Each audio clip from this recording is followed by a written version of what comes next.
Nous, les Congolais musulmans, nous prenons part fièrement à notre récit national. Nous appartenons au destin de tout un peuple, aux traditions héritées de nos ancêtres, à nos langues, transmises par nos parents, et que nous transmettrons à notre tour aux générations futures.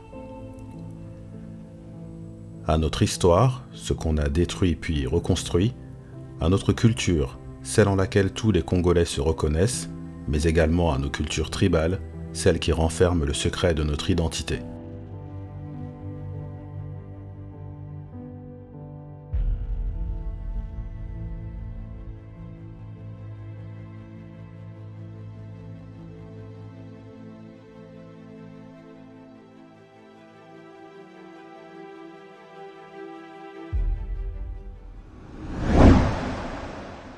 À côté de cela, nous avons l'islam, la religion d'Allah et du dernier des messagers, le prophète Mohammed. Soyons clairs, nous plaçons l'islam au-dessus d'absolument tout. Nous avons bien conscience que cet aspect est parfois difficile à percevoir pour nos compatriotes non musulmans. Pourtant, c'est à travers cette religion que nous apprenons à parfaire notre lien avec le monde, avec nos compatriotes, sans jamais renier ce que nous sommes, notre héritage bantou et la fierté d'appartenir au Grand Congo.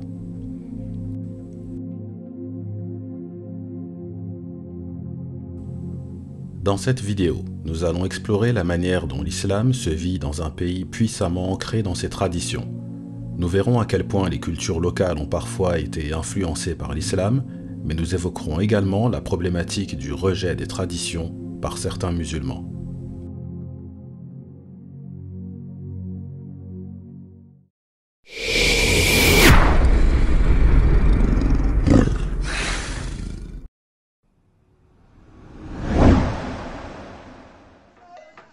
Est-ce qu'être musulman et attaché à ses traditions est incompatible? Est-ce qu'être, comme moi, Mukongo, de l'ethnie des Bandibou, empêche d'emprunter un chemin spirituel, jusque-là inconnu de mes ancêtres? Nos cultures présentent d'innombrables rites ancestraux qui sont toujours empreints d'une spiritualité, rattachée à chaque ethnie du territoire congolais. La question c'est comment s'approprier une telle culture tout en maintenant intacte notre foi? Tout d'abord, et ça sera là un premier élément de réponse, il faut savoir qu'au Congo, il existe une culture musulmane, c'est-à-dire qu'il y a un islam à la congolaise qui mêle depuis des générations des éléments de la tradition à la religion. Ces musulmans vivent à l'est du Congo dans les provinces du Maniema, de la Chopo, du Nord Kivu, du Sud Kivu, de l'Ituri et du Tanganyika. Au sein de populations comme celle des Babembe, par exemple, on les reconnaît par leur tenue d'apparat, leur parure, leurs célébrations comme le mariage, qui reprennent des marqueurs coutumiers en plus de leur apport islamique. Ces musulmans de souche sont également reconnaissables par leur nom swahili qui renvoie systématiquement à leur appartenance à l'islam. De ce que j'ai pu observer depuis que je m'intéresse aux musulmans du Congo, ils sont à l'image de l'ensemble de la population, dans le sens où ils n'échappent à aucune des nombreuses coutumes du pays. En fait, on observe un respect héréditaire des traditions, sauf celles qui impliquent des pratiques interdites par l'islam, comme la consommation d'alcool ou de porc, ou les transactions interdites par la religion.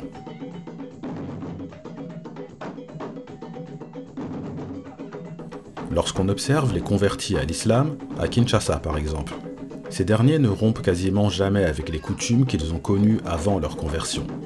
Ils restent généralement très attachés aux mêmes amis, au même environnement, et ne se différencient de leurs semblables que par la pratique de leur nouvelle religion qui, de manière générale, ne les coupe pas de leur cercle d'amis. Là, c'est pour la majorité des cas. Mais on observe, surtout auprès de ceux qui ont étudié à l'étranger, souvent en Arabie Saoudite ou en Égypte, une forme de rejet ou d'abandon d'un grand nombre de signes culturels congolais, à commencer par la tenue vestimentaire. On remarque en effet que la plupart des imams, de retour de leur pays d'études, adoptent systématiquement le style vestimentaire qui faisait foi là où ils étaient. Certains s'approprient ainsi la tenue des Saoudiens, d'autres celle des Égyptiens, et lorsqu'ils voyagent en terre d'islam, ne sont plus du tout reconnaissables en tant que Congolais. Pourtant, comme nous l'avons évoqué avec les Congolais musulmans de l'Est, il y a bel et bien un style vestimentaire local, propre aux musulmans. Il y a le port du kanzu, vêtement historique des musulmans du Maniema. Par-dessus le kanzu, on peut trouver le burnous, un manteau léger porté autrefois par les Zanzibarites qui ont occupé l'est du Congo au XIXe siècle. Le kofia est la coiffe typique des communautés musulmanes du Maniema et de tout l'est du pays. Les femmes musulmanes portent quant à elles de longues robes, des jilbebs ainsi que des voiles colorés, dans la lignée de ce qui est porté dans l'océan Indien et en Afrique de l'Est.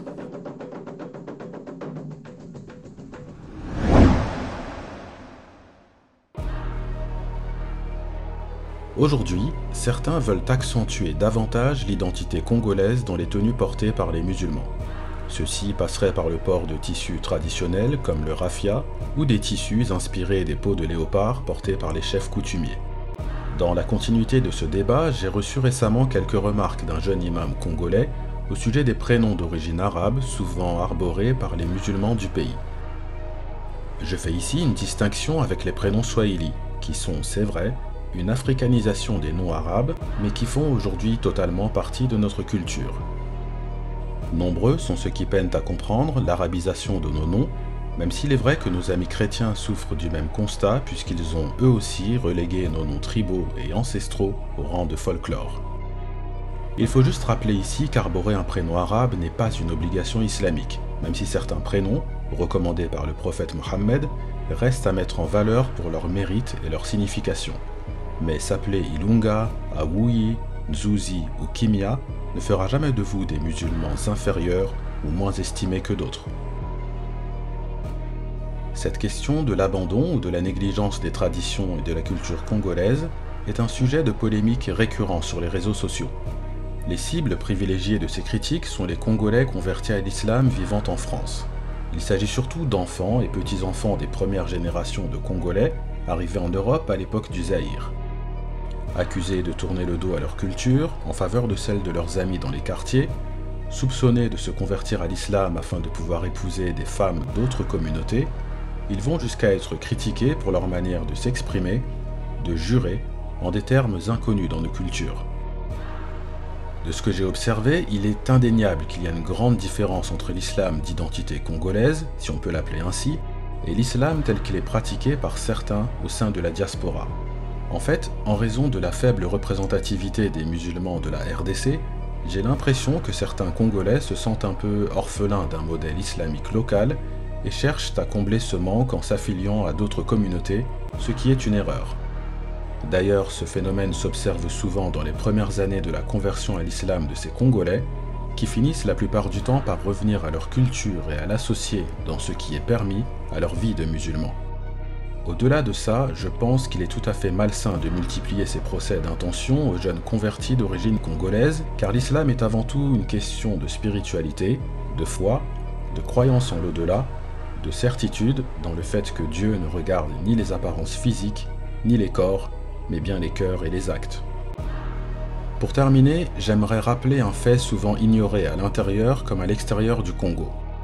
Les musulmans de ce pays, nous avons toujours joué un rôle crucial dans les moments les plus critiques de notre histoire. Aujourd'hui, des personnalités religieuses ont contribué à bouleverser les mentalités au Congo et à dresser des ponts entre les confessions et les communautés. De la même manière, sans que nous le sachions forcément, de plus en plus d'acteurs de la vie culturelle du Congo et de sa diaspora sont des musulmans pratiquants et convaincus qui œuvrent tous les jours pour le rayonnement du pays.